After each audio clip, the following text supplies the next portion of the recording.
The Berenstain Bears and the Messy Room by Stan and Jan Berenstain. The Berenstain Bears and the Messy Room.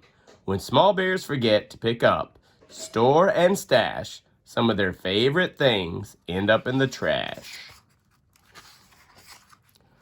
From the outside, the bear's treehouse, which stood beside a sunny dirt road deep in bear country, looked very neat and well kept. The flower beds sparkled with red, yellow, and blue tulips. The woodwork was freshly painted and in good repair. The grass was cut, and the vegetable patch was properly weeded. Even the bird's nest that perched on one of the treehouse branches was well trimmed. The inside of the bear's treehouse was neat and clean, too. The pictures were straight, the piano was dusted, and the kitchen was spick and span. Even the basement was neat and clean. And if you think it's easy to keep a treehouse basement neat and clean, well, you've never tried to do it.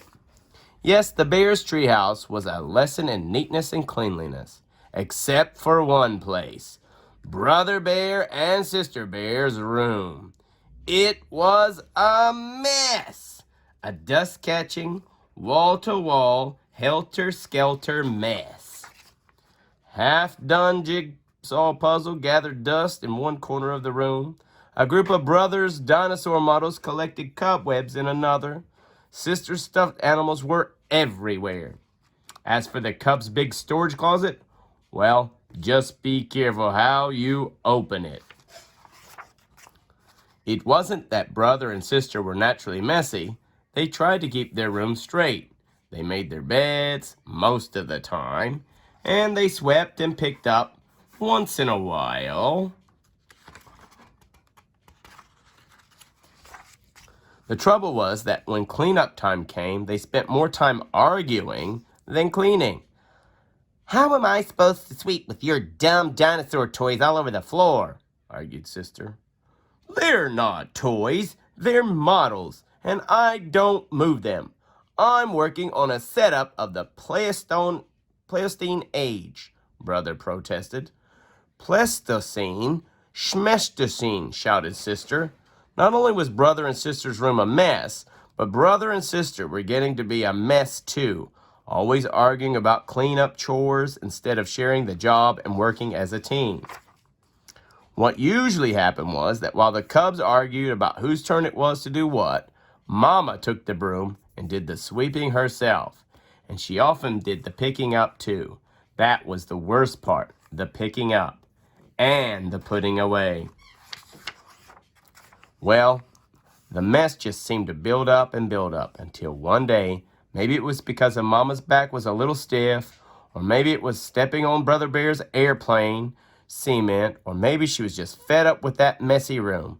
But whatever it was, Mama Bear lost her temper. She stormed into the cub's room with a big box. Dum-da-dum-dum-dum. "The first thing we have to do is get rid of all this junk," she said. "Junk?" said Brother and Sister, watching in horror as Mama began throwing things into the box. "My teddy isn't junk," screamed Sister. "My bird's nest collection isn't junk," yelled Brother at the top of his lungs. The screaming and yelling got so loud that it reached Papa, who was in his workshop putting the finishing touches on a batch of chairs that had been ordered by one of his customers. He couldn't imagine what was wrong. He hurried up the stairs and looked into the messy, noisy room. It didn't take a deep thinker to figure out what was going on. "Quiet!"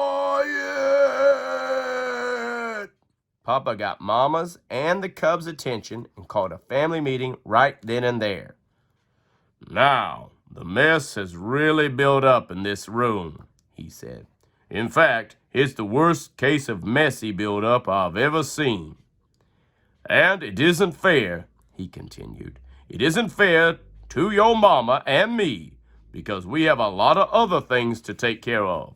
And it isn't fair to you, because you really can't have fun or relax in a bedroom that's such a terrible mess."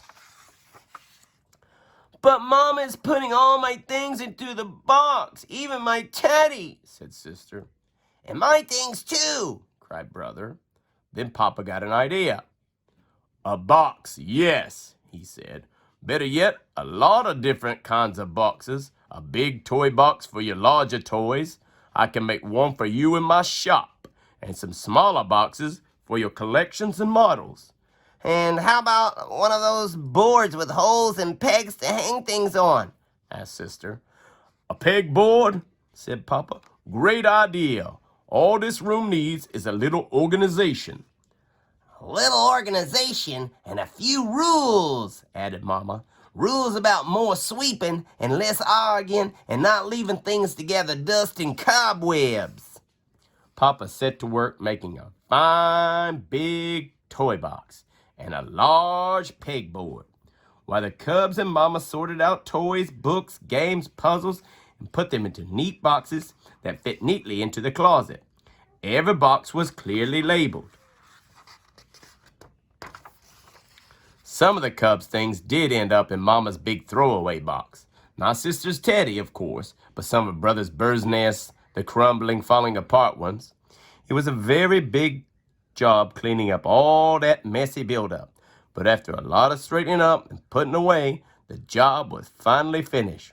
"Wow!" said Brother. "That was quite a job, but it was worth it." "It looks like a whole new room," said Sister.